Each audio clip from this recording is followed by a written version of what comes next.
8월 22일 주일 예배 드리겠습니다.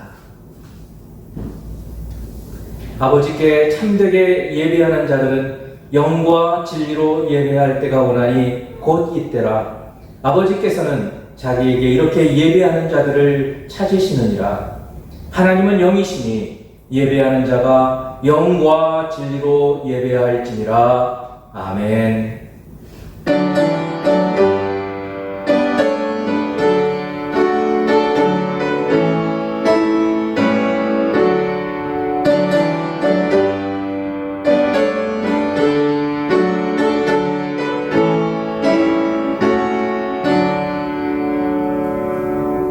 할렐루야. 영과 진리로 예배하기를 원하시는 성삼위 하나님, 오늘도 지극히 크신 우리 하나님을 송축하며 주님을 경배합니다. 주를 사랑하여 주님 앞에 나와 예배하는 모든 성도들의 이 예배를 주님 받으시고 하나님의 영광 받아주시기를 원합니다. 이 예배를 통하여 하나님 저희들의 심령이 주님 앞에 거룩하여지고 또한 주의 영광으로 가득 채워지는 시간 되도록 축복해 주시옵소서. 예수 그리스도 이름으로 기원하옵나이다. 아멘.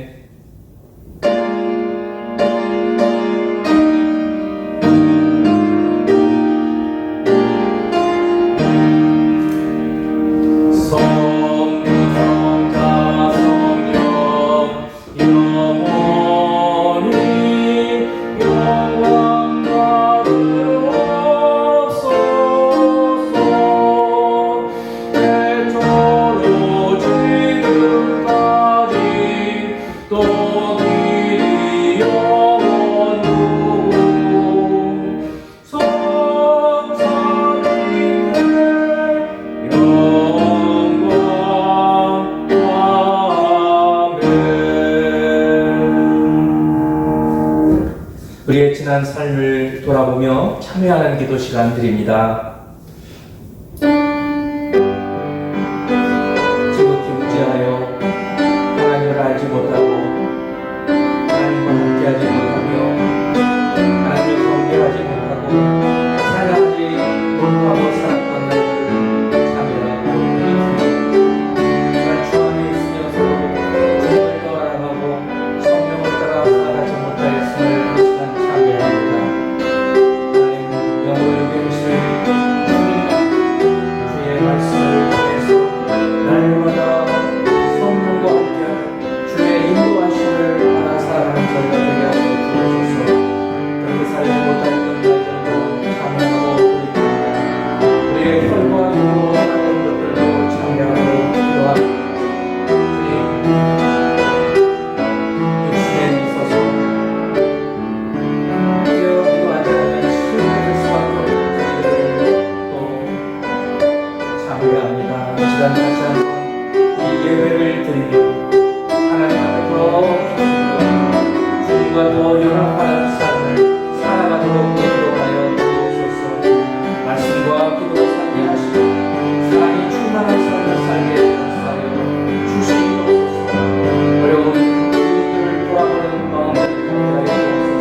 우리 주님만 아시는 은밀한 죄악을 침묵 가운데 기도합니다.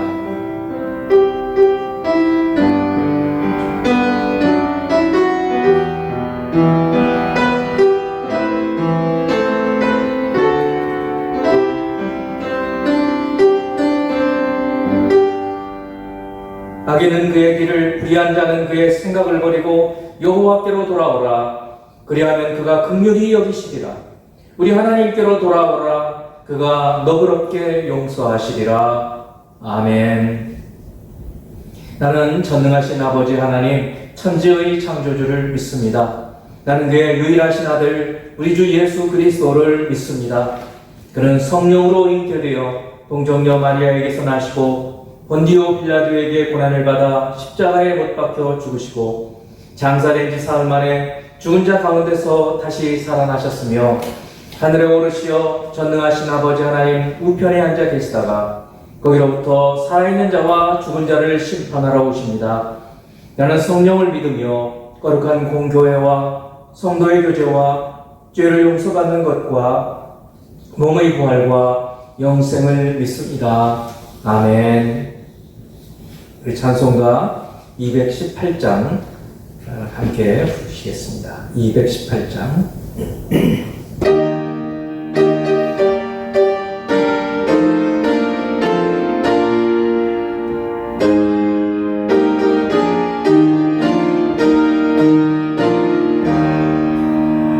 내 맘과 정성을 다하여서 주 너의 하나님을 사랑하라.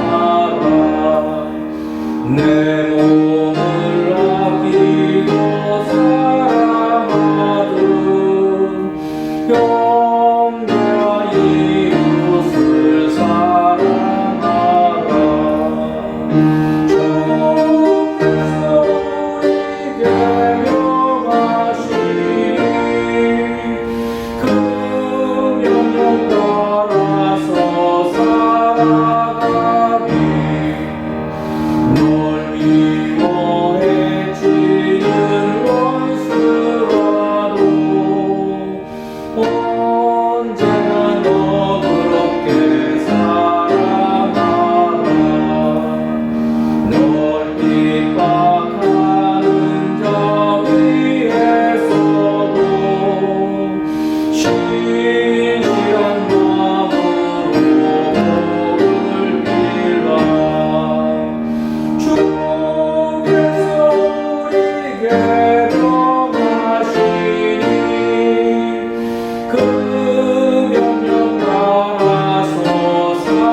교회를 대표해서 최요나 집사님 기도해 주십니다.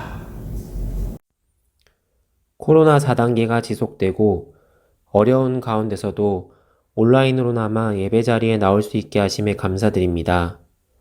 백신이 차례로 접종되고 있지만 변이 바이러스도 나오고 연일 확진자 수도 늘어나고 있는 상황입니다. 하루빨리 확진자 수가 감소되어 코로나로부터 벗어날 수 있도록 저희를 도와주세요. 저희가 이러한 상황에서 회개하며 나옴을 통해서 다시 이전의 생활을 회복시켜 주시고 특히 예배의 자리에 다시 모일 수 있도록 도와주세요. 모여서 말씀을 나누기 어려운 상황에서도 각자의 처소에서 하나님 말씀을 사모하며 가정 안에서 말씀을 나누고 남들이 보지 않는 조용한 곳에서 기도하게 하시고 우리에게 하나님께서 하시는 말씀이 무엇인지 조용히 묵상하여 깨닫게 도와주세요. 그리고 주님의 말씀을 통해 이 땅에서 내가 해야 될 일이 무엇인지 사명을 발견하게 하시고 일터에서나 교회에서 하나님을 온전히 섬길 수 있도록 도와주세요. 저희를 위해 말씀을 준비해 주시는 목사님을 위해 기도합니다. 말씀을 준비하실 때 주의 뜻을 더욱 깊게 깨닫게 하시고 각자의 마음에 울림이 있는 말씀을 전달해 주실 수 있도록 육적으로나 영적으로 강건함을 주세요. 생명의 교회의 가정들을 위해서 기도합니다. 가정 예배가 살아나게 하시고 가정에서 찬양이 살아나게 하시고 기도가 살아나게 해주세요. 일상에서 생활할 때 특히 가장들이 많은 공격을 받습니다. 육신적으로나 정신적으로나 영적으로나 강건해질 수 있도록 도와주시고 예배를 잘 이끌어갈 수 있는 힘을 주세요. 생명의 교회 각 직분을 맡으신 분들과 특히 다음 세대를 양육하기 위해 아이들을 맡은 분들을 위해 기도합니다. 아이들을 신앙적으로 잘 인도하는 것을 통해 다음 세대를 키워낸다는 사명감과 열정을 주시고 육신적으로 지치지 않도록 힘을 주세요. 끝으로 오늘 저희에게 주시는 말씀을 통해 온라인으로 예배에 참석한 모든 사람들을 주님께서 만나주세요. 오늘 예배를 성령께서 주관하여 주시고 기쁘게 받아주실 줄 믿사오며 이 모든 기도를 살아계신 우리 주 예수 그리스도의 이름으로 기도드렸습니다. 아멘.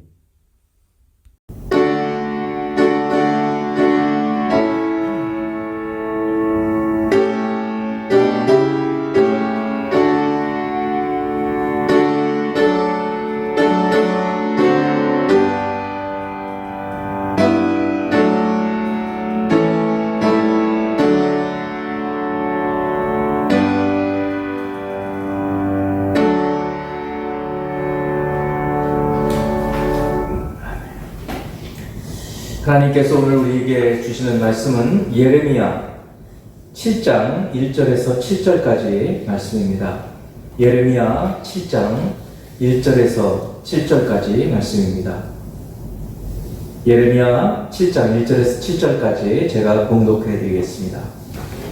여호와께로부터 예레미야에게 말씀이 임하니라. 이르시되 너는 여호와의 집 문에 서서 이 말을 선포하여 이르기를 여호와께 예배하러 이 문으로 들어가는 유다 사람들아, 여호와의 말씀을 들으라.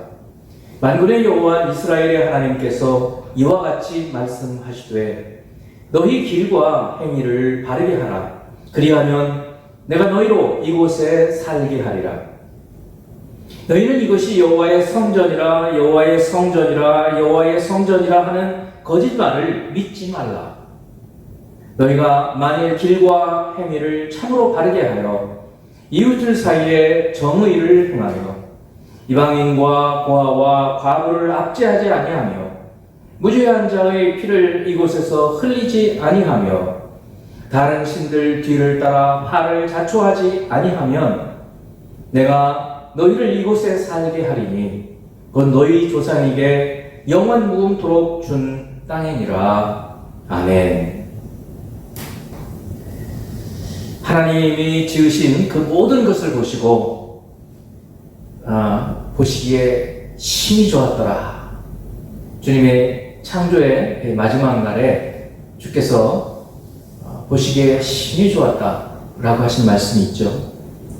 저와 여러분들이 하나님 보시기에 이처럼 심히 좋았더라 이런 삶을 살 수 있게 되기 바랍니다. 그러면 얼마나 좋을까요? 오늘 하나님 보시기에 이 심히 좋은 삶, 이것을 어쩌면 이스라엘 역사 가운데 하나님 보시기에 가장 좋지 않았던 때, 가장 싫어하시던 때의 이야기를 통해서 역설적으로 우리가 어떻게 하면 하나님 보시기에 심히 좋은 삶을 살 수 있을까? 그것을 같이 나눠보는 시간을 갖도록 하겠습니다.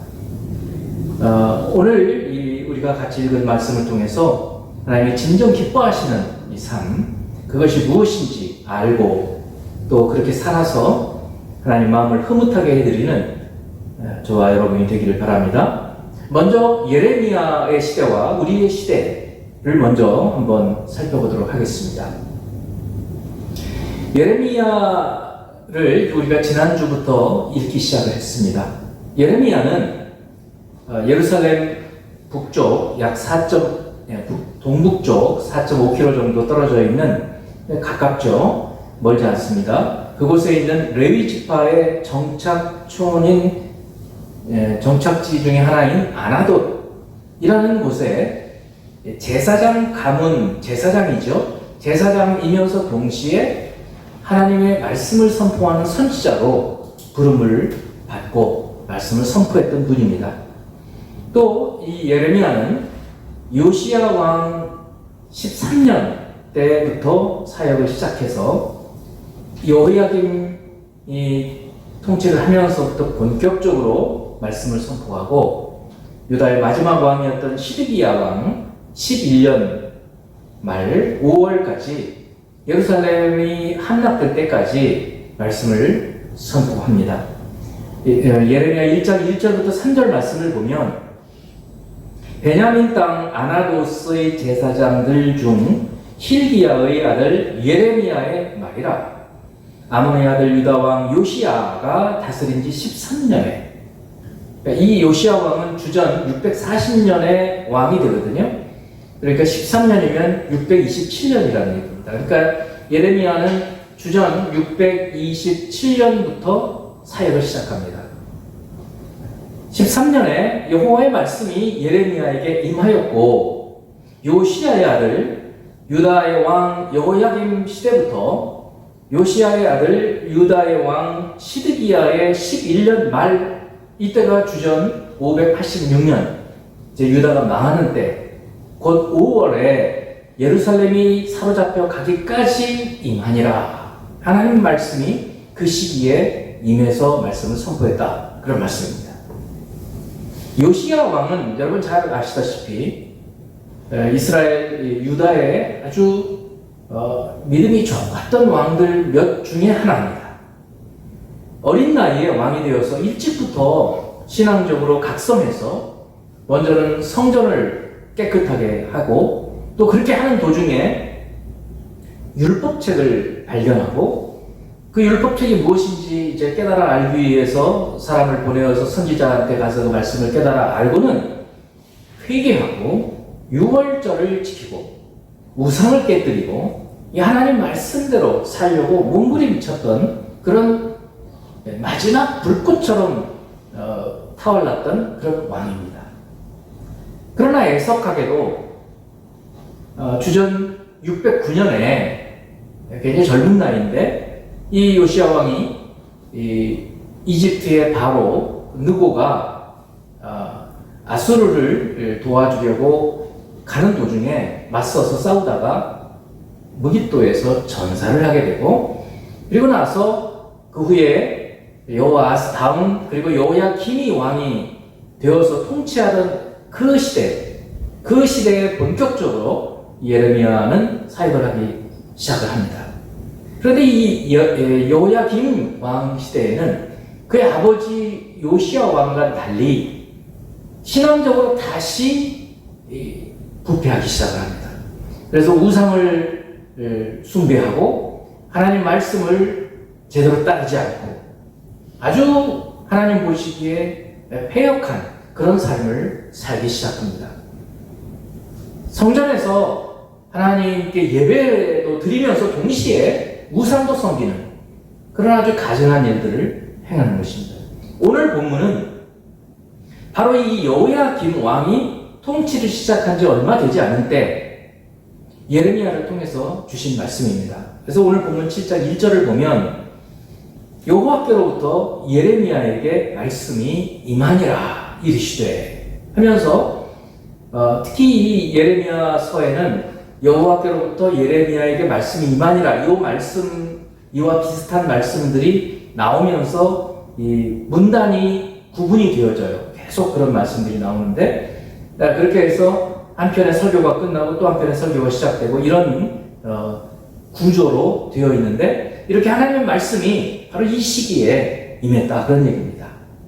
자, 그렇다면 우리가 예레미야 시대가 어떤 시대인지 조금 정확하게 다는 안 했지만 전임 왕 요시야 왕은 훌륭한 왕이었고 이제 왕이 되었는데 여호야김이라는 왕은 하나님을 제대로 섬기지 않고 예배도 드리면서 동시에 이 혼합주의로 다른 우상을 섬기고 또 이 세상에 이 나라를 의지하는 그런 시대였어요. 그리고 차츰차츰 이 바벨론이라는 나라가 점점 왕성해져서 국가가 위기에 처하게 되는 그런 시대였습니다. 그러면 오늘날 저희가 살고 있는 이 시대를 또 우리는 생각해 보아야 합니다. 사실은 우리가 이 시대에 살고 있으면서 지금 우리가 사는 이 시대가 어떤 시대인지를 정확히 아는 것은 거의 불가능합니다. 그러더라도 기도하면서 우리가 이 시대를 참으로 분별하려고 노력해야 합니다. 좁게 분석할 수도 있고 넓게 분석해 볼 수도 있어요. 좀 오늘은 넓게 보면 우리가 살고 있는 이 시대는 자본주의 시대입니다. 자본주의 시대라는 것은 자본이 제일이라는 시대예요. 자본이, 돈이 주인이 되는 시대라 그런 얘기입니다. 우리가 그런 시대에 살고 있습니다. 모든 것의 가치를 돈으로 매기려고 하죠. 여러분, 우리 하나님을 믿는 사람들은 이 자본주의에 완전히 빠져 살아서는 안 되겠죠. 사랑이라는 것은 얼마나 가치 있는 일입니까? 근데 그것을 어떻게 돈으로 환산하겠어요? 또 돈이 많이 되면 그것은 가치가 많은 것으로 우리는 생각을 하게 되는데 그것도 조심해야 되는 일입니다. 우리 믿음의 신자들은 이런 자본주의 속에서 우리가 살고 있는 우리가 어떻게 살아야 할 것인지 좀 깊이 생각하고 살아야 될 것입니다. 두 번째, 우리가 살고 있는 시대는 좀 긍정적인 면도 있죠. 기술의 발전, 그리고 모든 것이 풍요로운 시대. 물론 그렇지 못한 나라들도 있고 지금 그렇게 혜택을 못 받는 사람들도 있기는 하지만 보편적으로 예전보다는 대단히 풍요롭고 그리고 기술이 발전, 이것을 사용할 수 있는 그런 시대입니다. 그런데 그와 동시에 우리가 지금 겪고 있는 이 팬데믹, 그리고 기상이변, 이 공존되고 있는 그런 시대입니다. 유사 이래로 지금 우리나라 같은 경우에는 이 국력이 이렇게 신장되는 시대가 없었습니다. 그러나 동시에 말씀드렸지만 전 세계적인 재앙 속에서 우리도 어쩔 수 없이 고통 가운데서 살 수밖에 없는 그런 시대를 살고 있습니다. 그렇다면 이런 시대를 살고 있는 하나님의 자녀인 우리가 어떻게 살아야 될까요? 하나님을 믿고 하나님을 예배하고 동시에 또 세상에 나가서는 세상과 똑같이 살아버린다고 한다면 오늘 예레미야의 시대의 사람들과 별반 다를 것이 없을 것입니다. 그러면 우리가 어떻게 살아야 될 것인지, 어떻게 살아야 처음에 시작했던 대로 하나님 심히 보시기에 좋았더라, 그런 삶을 우리가 어떻게 살 수 있을까요? 우리가 아이가 태어나고 정말 아이가 자라기 시작하는 모습을 부모가 되어서 곁에서 쳐다볼 때 얼마나 흐뭇합니까? 마치 그런 것처럼 하나님께서는 처음에 온 우주를 만드시고 이 지구를 만드시고 인간과 모든 것들을 만드신 다음에 아마 하나님 마음이 그러셨을 거예요. 그런데 죄가 들어오고 사탄이 시험하고 죄가 들어오고 난 다음에 이것이 무너지기 시작을 했어요. 자, 그렇다면 예수 그리스도로 구원을 받은 우리가 어떻게 해야 다시 하나님 보시기에 심히 좋았더라 하는 그런 삶으로 살아갈 수 있겠는가? 오늘 가장 패역한 시대였던 예레미야 시대를 보면서 우리 시대를 다시 돌아보고 우리 시대에서 우리가 어떻게 그렇게 하나님을 기쁘시게 할 수 있을까? 이 두 번째, 하나님은 그 예레미야 시대에 예배하는 자들에게 오늘 말씀을 주셨다는 사실을 기억해야 합니다. 그리고 오늘 또 우리가 예배드리는 우리에게도 이 말씀을 주셨다는 사실을 기억해야 합니다. 1절에서 2절 말씀을 봅니다. 여호와께로부터 예레미야에게 말씀이 임하니라. 이르시되 너는 여호와의 집 문에 서서, 여호와의 집이니까 성전이죠. 성전 문에 서서 이 말을 선포하라. 하나님이 말씀을 주시면서 너는 성전 앞에 가서 예배하러 들어오는 사람들 앞에서 성문에서, 그 성전 문에서 이 말씀을 전해라 라고 말씀하는 겁니다. 그러니까 이 말씀은 예배하러 오는 자들에게 선포하시는 말씀이에요. 불신자들에게 주시는 말씀이 아니에요. 예배 드리지 않는 사람한테 주시는 말씀 아니에요. 예배를 드리는 사람들한테 주시는 말씀이에요. 이 말을 선포하여 이르기를, 이제 내용입니다. 여호와께 예배하러 이 문으로 들어가는 유다 사람들아, 여호와의 말씀을 들으라. 그래서 오늘 말씀의 대상자는 여호와의 말씀을 듣기 위해, 예배 드리기 위해 성전에 들어오는 사람들에게 주신 말씀이라 그런 말입니다. 오늘 예배하는 우리에게 이 목사를 통해서 주시는 이 하나님의 말씀을 듣고 오늘 이 말씀이 어떤 의미를 가지는지, 우리에게 어떤 의미를 가지는지 이것을 깨닫는 저와 여러분이 되길 바라요. 3절 4절을 말씀을 보면 자 이제 구체적으로 말씀을 시작하기 시작합니다. 만군의 여호와 이스라엘의 하나님께서 이와 같이 말씀하시되 너희 길과 행위를 바르게 하라. 그리하면 내가 너희로 이곳에 살게 하리라.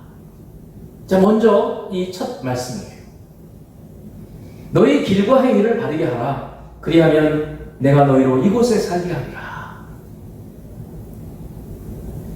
길과 행위를 바르게 하라. 그런 말씀이고 두 번째 4절 너희는 이것이 여호와의 성전이라 여호와의 성전이라 여호와의 성전이라 하는 거짓말을 믿지 말라. 아니 여러분 지금 성전 문 앞에서 성전 안에 들어가는 사람들한테 뭐라고 선포하느냐면 이것이 여호와의 성전이라. 그러니까 오늘날에도 거룩하게 말씀하는 사람들이 있잖아요. 목소리 좀 깔고 이렇게. 근데 약간 아마 당시에 제사장이나 이 예배하러 오는 사람들한테 그렇게 소리를 높여서 외쳤던 사람이 있었던 것 같아요. 뭐라고 그러냐면 이제 왜냐하면 들어오는 사람들이 옷매무새도 좀 바르게 하고 막 이렇게 웃고 떠들고 오던 사람들도 이제 경건한 마음으로 들어가야지 이런 어떤 신호를 주기 위해서 아마 성전 앞에서 누가 외쳤는지 몰라요. 뭐라고 외쳤어요? 이것이 여호와의 성전이라 여호와의 성전이라 여호와의 성전이라 이렇게 아마 외쳤던 것 같아요. 그런데 그 말을 그대로 흉내내서 이렇게 말하는 게 거짓말이라는 거예요. 그래서 거짓말을 믿지 말라는 거예요. 그럼 무슨 말씀이에요? 말이 안 되잖아요. 왜냐하면 지금 여호와의 성전 앞에 있으면서 이게 여호와의 성전인데 그 말을 하는 게 거짓말이라는 거예요? 말이 이해가 안 가죠. 그래서 너무 터무니없으니까 이 미친 거 아니야? 하고 당시 이 유대인들이 유다 사람들이 예레미야를 붙잡아가지고 막 폭행하고 욕을 하고 감옥에 가두고 구타하고 그랬어요. 무슨 말을 이게 성전인데 성전이 아니라고 하면 말이 되냐? 우리는요 하나님 말씀이 어떨 때는 이해가 안 갈 때가 있어요. 이게 무슨 말이야? 도무지 이해가 안 가네. 그럴 때는요 우리 마음을 낮추어야 돼요. 이게 무슨 말씀이지? 왜 이 말씀을 하시지? 이건 말이 안 되는 것 같은데? 그런데 안 그래요. 자 그래서 먼저 예배하는 자들에게 먼저는 길과 행위를 바르게 하라고 했고 두 번째는 이것을 여호와의 성전이라고 말하는 그 거짓말을 믿지 말라고 얘기를 하고 있다는 사실을 기억해야 돼요. 여러분 길과 행위를 바르게 하라. 이 길이라는 말을 우리가 종종 제가 말씀을 했어요. 다윗의 길, 여로보암의 길, 또 아합의 길, 역대하 34장 1절 2절을 보면 이렇게 말씀이 있어요. 요시야가 왕위에 오를 때 나이가 8세라. 아까 말씀했죠. 요시야는 아주 어린 나이에 왕이 되었다고요. 예루살렘에서 31년 동안 다스리며 그러니까 39살에 죽은 거예요. 너무 젊은 나이에 죽었잖아요. 이 전사하게 된 거예요. 그 훌륭한 왕이 좀 더 오래 살았으면 참 그런 아쉬움이 있죠.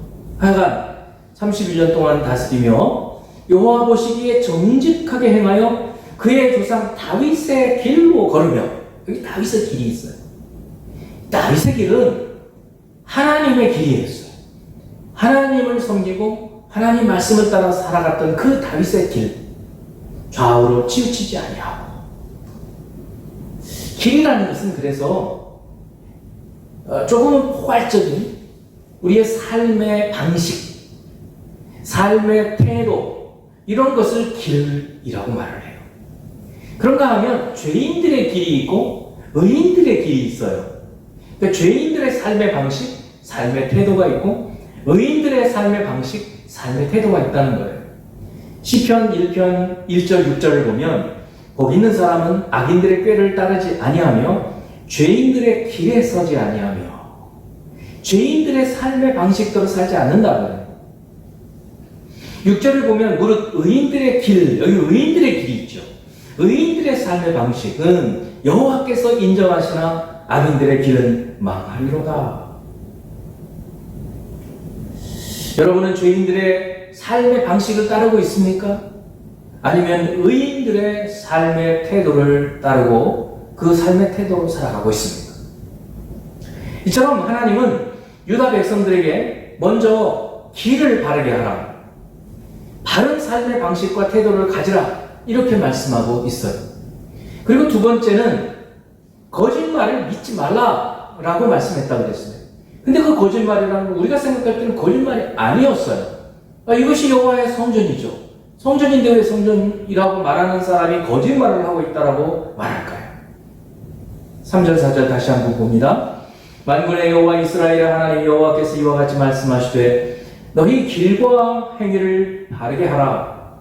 그리하면 내가 너희로 이곳에 살게 하리라. 너희는 이것이 여호와의 성전이라 여호와의 성전이라 여호와의 성전이라 하는 거짓말을 믿지 말라. 이 말씀은 놀랍죠. 성전에 들어오고 있는 백성들에게 이것이 여호와의 성전이라고 말하는 거짓말을 믿지 말라고 한다. 성전이 성전이지 왜 그 말이 거짓말이야? 이렇게 사람들은 생각을 했어요. 당연히 의심 없이 이것은 여호와의 성전이야 라고 생각을 했어요. 또 이렇게 여호와의 성전에서 예배를 드리면 하나님 당연히 우리를 도와주시지, 이런 생각이 잘못되었다라는 걸 말씀해주고 있는 거예요. 그게 왜 잘못되었을까요? 자, 말씀을 드릴게요. 우리의 삶의 방식인 길, 그리고 구체적인 삶의 행동인 행위, 이 길과 행위가 바르지 않으면서 그저 예배만 드리고, 그래서 우리가 예배 드렸기 때문에 하나님 우리를 도와주실 거야, 우리는 망하지 않을 거야, 이 성전 때문에 하나님 우리를 도와주셔, 이렇게 생각하고 있는, 이렇게 믿고 있는 그 믿음은 헛것이라는 거예요. 거짓말이라는 거예요. 백성들은 사실 오늘 이 예레미야 선지자의 설교를 들으면서 자신들의 삶을 돌아보았어야 합니다. 그러나 그들은 그렇게 하지 않습니다. 오히려 선지자를 붙잡아 치고 감옥에 가두고 그리고 박해를 하죠. 그런 하나님, 그런 백성들에 대해서 하나님께서는 어떻게 하십니까? 다시 말씀을 선포하게 하십니다. 예레미야의 이 메시지는, 예레미야서는 그것의 연속이에요.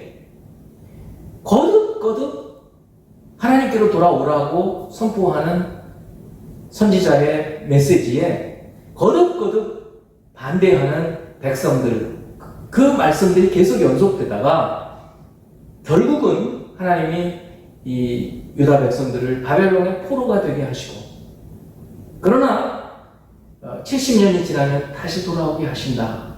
이 소망의 메시지와 함께 징계하시는 그런 메시지입니다.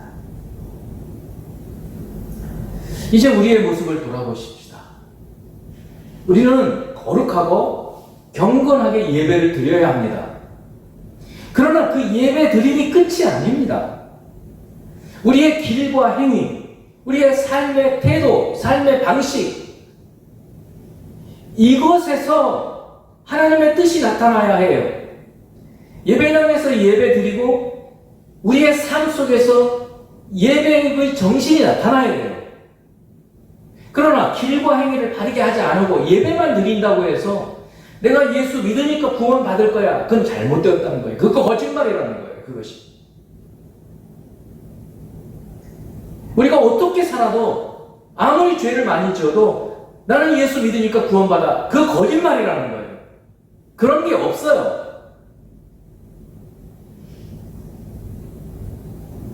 야고보서 2장 14, 17절 말씀이 그걸 보여주고 있는 거예요. 내 형제들아, 만일 사람이 믿음이 있노라, 나는 믿어, 예수를 그리스도를 믿어, 그렇게 말하면서 그 믿음을 행위로 드러내지 않으면 무슨 이익이 있느냐? 그 믿음이 자기를 구원하겠느냐? 구원 못한다는 거예요. 이와 같이 행함이 없는 믿음은 죽은 믿음이라는 거예요. 죽은 믿음이 있어요. 행함이 없으면 길과 행위를 바르게 하지 않으면 그 죽은 거예요. 그러면 그 죽은 믿음으로는 우리를 구원하지 못해요. 지금 유다 백성들에게 예레미야 선지자는 이것을 선포하고 있는 거예요. 세 번째, 그러면 길과 행위를 바르게 한다는 것은 무엇일까요? 구체적으로 하나님 말씀해 주십니다. 5절에서 7절까지 말씀입니다. 너희가 만일 길과 행위를 참으로 바르게 하여, 자, 길과 행위를 바르게 하여, 그 후의 말씀들은 길과 행위를 바르게 하는 내용들이에요. 무엇인가? 정의를 행하라는 거예요. 정의를 행하는 것도 뭘까요? 그 다음부터예요. 구체적으로 나와요. 이방인과 고아와 과부를 압제하지 아니하며. 이방인, 과부, 고아 다 공통점이 뭐죠? 약한 사람들이에요. 소위 사회적 약자. 사회적 약자. 이 약한 사람들을 압제하지 않는 것이 정의를 행하는 것이고, 이렇게 행하는 것이 길과 행위를 바르게 하는 거예요. 또 무죄한 자의 피를 이곳에서 흘리지 아니하며. 무죄한 자의 피를 왜 흘릴까요? 한번 생각해 보세요. 왜 죄가 없는 사람의 피를 흘리냐 말이죠. 피를 흘린다는 건 뭐예요? 죽인다는 거잖아요. 살인. 왜 살인을 할까요? 욕심이죠. 여러분, 매일매일 신문, 이 포털이든 신문 기사를 한번 보세요. 살인사건이 매일매일 일어납니다. 그러면 왜 그 살인사건이 났을까 하면, 여러분 한번 생각해 보세요. 이제부터는 그냥, 어휴, 끔찍해. 이런 일이 벌어졌어. 그것만 생각하지 말고, 그 살인의 동기가 무엇이었을까를 한번 생각해 보세요. 많은 경우에 치정살인이 있어요. 그건 뭐예요? 이 육체적인 탐욕이죠. 육체를 탐한 거예요. 욕심이에요, 욕심. 또 어떤 경우에 돈을 훔치려다가 돈을 훔치기 위해서 죽이는 거죠. 탐욕이에요, 탐욕. 또 어떤 경우 있어요? 약한 사람인데 이 사람은 변호사를 쓸 수도 없어요. 그래가지고 이 죄도 없는데 죄를 덮어 씌워가지고 그 사람을 죄인을 만들고, 그런 경우도 있어요. 무죄한 자의 피를 흘리지 않는 것, 이것이 길과 행위를 바르게 하는 거고, 그것이 정의를 행하는 거예요.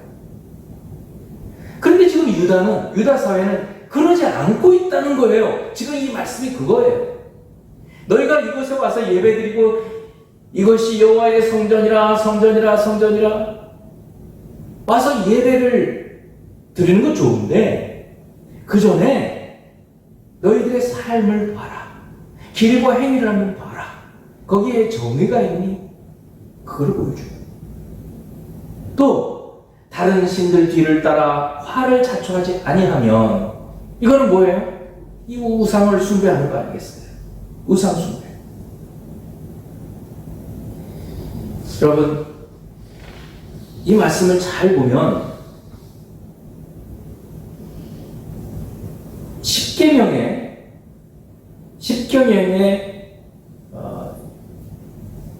5계명부터 10계명까지의 인간에 관한 계명, 그것이 있고, 또 하나님에 관한 계명이 있어요. 물론 다 나열되지는 않았어요. 먼저 이방인과 고아와 과부를 압제하지 않고, 무죄한 자의 피를 흘리지 않고, 살인하지 않고, 탐욕 때문에 이 약한 사람들을 압제하는 이런 것을 행하지 않는 이웃 사랑이죠. 이웃 사랑.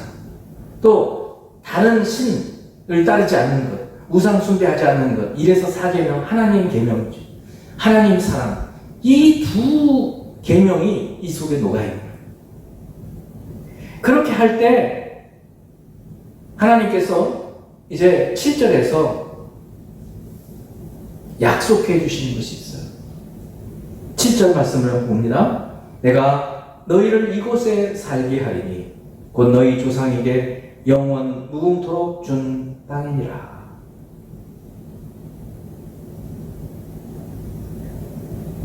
하나님께서 가나안 땅, 1차적으로는 가나안 땅을 말하는 것이죠. 하나님께서 이스라엘 백성에게 주신 이 땅에서 영원 무궁토록 살게 해주겠다. 이렇게 약속해 주시는 거예요.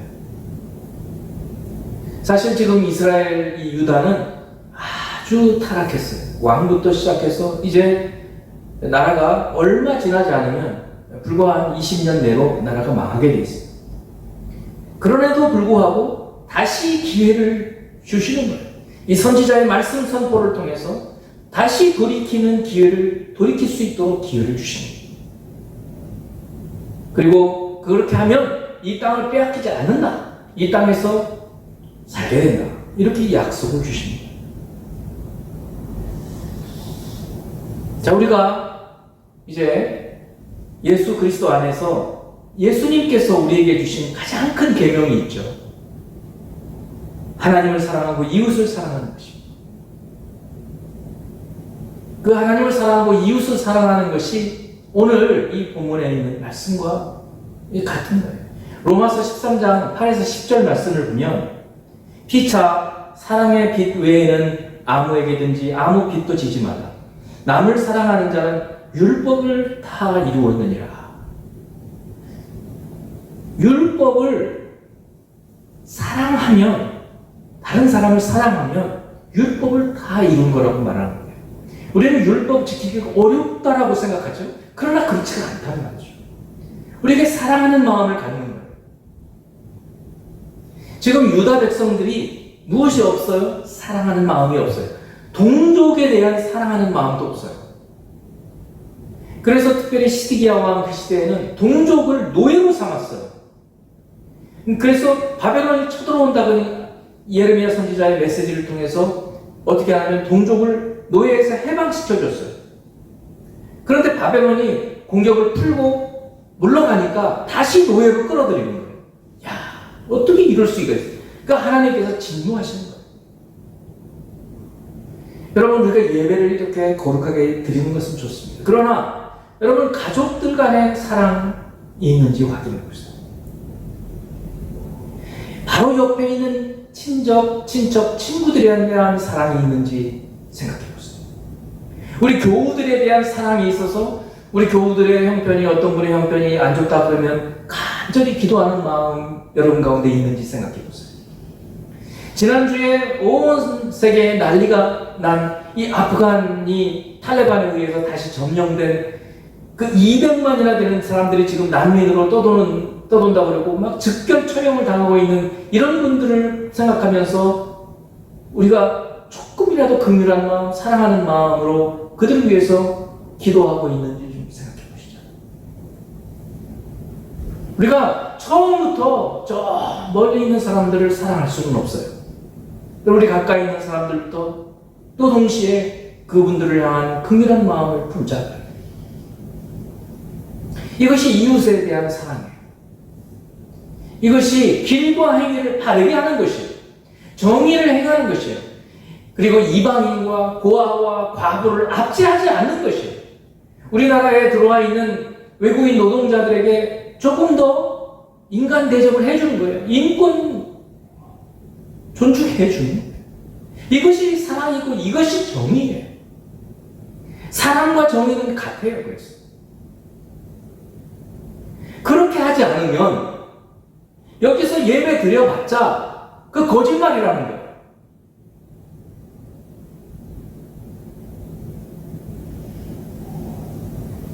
구절 말씀, 이 로마서 13장 9절 말씀.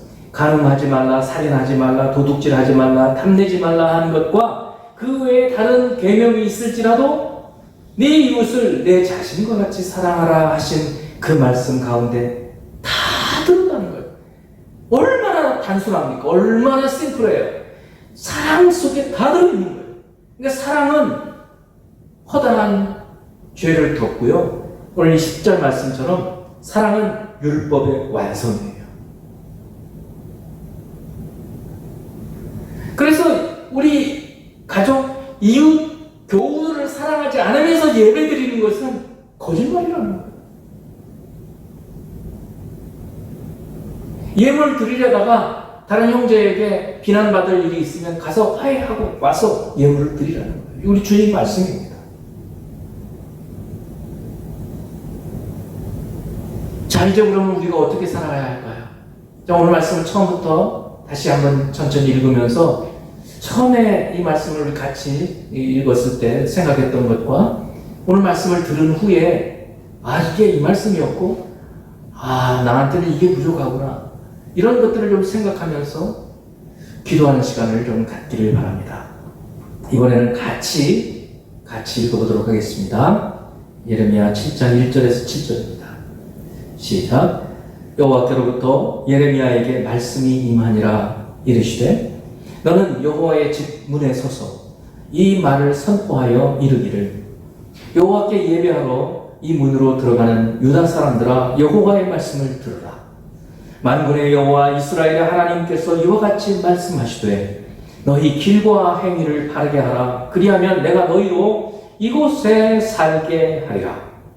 너희는 이것이 여호와의 성전이라 여호와의 성전이라 여호와의 성전이라 하는 거짓말을 믿지 말라. 너희가 만일 길과 행위를 참으로 바르게 하여 이웃들 사이에 정의를 행하며 이방인과 고아와 과부를 압제하지 아니하며 무죄한 자의 피를 이곳에 흘리지 아니하며 다른 신들 뒤를 따라 화를 자초하지 아니하면 내가 너희를 이곳에 살게 하리니 곧 너희 조상에게 영원무토록 준 땅이니라. 아멘. 우리 함께 기도하는 시간 갖도록 하겠습니다. 하나님 아버지, 오늘 주시는 이 말씀 참으로 이스라엘 역사 가운데에서 가장 어렵고 힘겨운 그런 시대였는데 주님께서 오늘 이 주신 말씀을 따라서 어떻게 하면 우리가 하나님 앞에서 흐뭇하고 또 하나님 보시기에 심히 좋았다라고 말씀하실 그런 삶을 살 수 있을지 묵상합니다. 주님, 오늘 이 말씀을 묵상하면서 우리에게 깨우쳐 주시는 말씀들, 성령께서 주시는 말씀들을 생각하고 그 말씀을 따라서 길과 행위를 바르게 이웃을 사랑하고 우리 하나님을 사랑하는 삶을 살아가도록 인도해 주시옵소서. 예수 그리스도 이름으로 기도합니다. 아멘. 우리 하나님께 예물 드리도록 하겠습니다. 하나님 아버지 앞에 드린 예물이 있습니다. 사랑하는 마음으로, 주님을 사랑하는 마음으로 드리었사오니 예물을 통하여 주님의 구원의 역사가 선포되게 하시고 또 믿음의 장성한 분량에 이르도록 주님께서 사용하여 주시옵소서. 주님 손에 올려드리며 예수 그리스도 이름으로 축복하며 기도합니다. 아멘. 축도하겠습니다. 지금은 우리 구주 예수 그리스도의 구원하신 은혜와 하나님 아버지의 사랑하심과 성령 하나님의 도우시고 교통하시고 깨닫게 하시고 회개하게 하시는 교통하심이 오늘 말씀을 따라 길과 행위를 바르게 하고 이웃을 내 몸처럼 사랑하며 우리 하나님을 마음과 뜻과 정성과 온 힘을 다하여 사랑하기 원하는 생명의 교회 모든 성도, 개인, 가정 하는 모든 일 위에 지금부터 영원토록 함께 계시기를 축원하옵나이다. 아멘.